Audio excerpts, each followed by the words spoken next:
Hi guys! Today I'd like to show you how easy it is to make homemade butter. It's super easy and super delicious. So let's get started. The only ingredient you will need really is heavy cream. I'm using 36% fat organic whipping cream because I would like my butter to be organic. Pour the cream into a large bowl. I recommend that the bowl to be deep. It could get pretty messy with all the splashing, and especially when the fat and the liquid start to separate later. Then it's time to whip the cream. There's really no special technique, and you can even whip it by hand with a whisk. Basically, you will whip the cream until the fat separates from the liquid. This whole process will take about 15 minutes or so.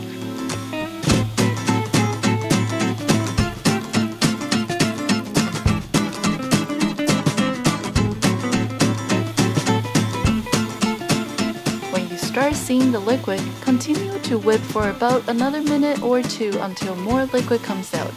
This liquid is buttermilk. It's very tasty and nutritious, and it's a great addition to some baking recipes as well. So you can pour it out over a strainer and save it for your other recipes later.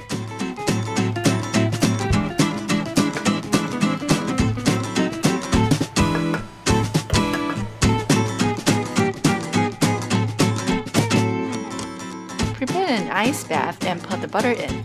Press the butter to get the rest of the buttermilk out so the butter can last longer in the fridge. You want to do this several times until the water is clear when you press the butter, then strain the butter, then put the butter in a sealable container and store it in the fridge. And there you have it! It's that easy! Now enjoy some delicious homemade butter!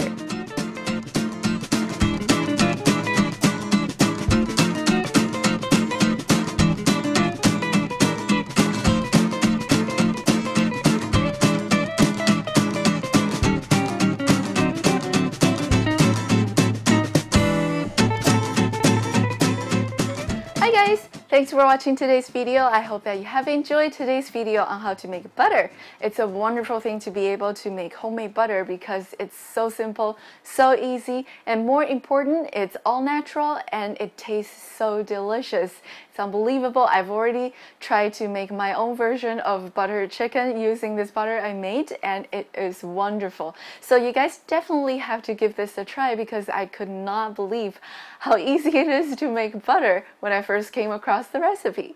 Now there are two little tips I would like to mention about making butter. First thing is that, as you saw in the video, when I put the butter in the water, it was icy cold water. Please make sure that the water is icy cold because you don't want room temperature or slightly warm water, because what happens is that it will melt your butter and it will be impossible to get, to separate the buttermilk and the butter, and it will just become a mess. So you want to make sure it's icy cold. It will make the butter harder, and it will be slightly harder to press out the buttermilk, but hey, it's much better than having a mess of liquid butter. So definitely make sure the water is really cold before you put the butter in. Now the second thing is that a lot of the articles I read online saying that homemade butter is good for up to a week. Now I kind of left my butter in the fridge for 2 weeks because I forgot about it, but I still went ahead. Of course, I smelled it first and it smelled delicious, so I decided to use it in my cooking about 2 weeks later, and it was still tasting very fresh and delicious. So I don't know if it's the fact that it's a little colder here in Canada, or if there's any other factors, but I think it's good up to 2 weeks. I didn't test beyond 2 weeks, so if you guys would like to experiment with that, you feel free to try it. And but I must mention, during the 2 weeks, I kept it in the fridge at all times, so that could be one of the factors too. Now, so as you probably know already from some of my other videos that I've uploaded from the Eat Fat, Lose Fat experiment, I'm pretty crazy about fat and, good fats and oil these days. So I think homemade butter is great because what's in it exactly. It's really just whipping cream. If you like salted butter, feel free to add a bit of salt, and yeah. So I think it's a great thing to eat butter, and we're still doing the experiment, but we definitely feel much better, especially, having all these natural ingredients around. So yeah, definitely give it a try. So thanks guys for watching today's video. I hope that you have enjoyed it. Please like my video and please subscribe to my channel for more cooking videos. I will see you guys in my next video. Bye!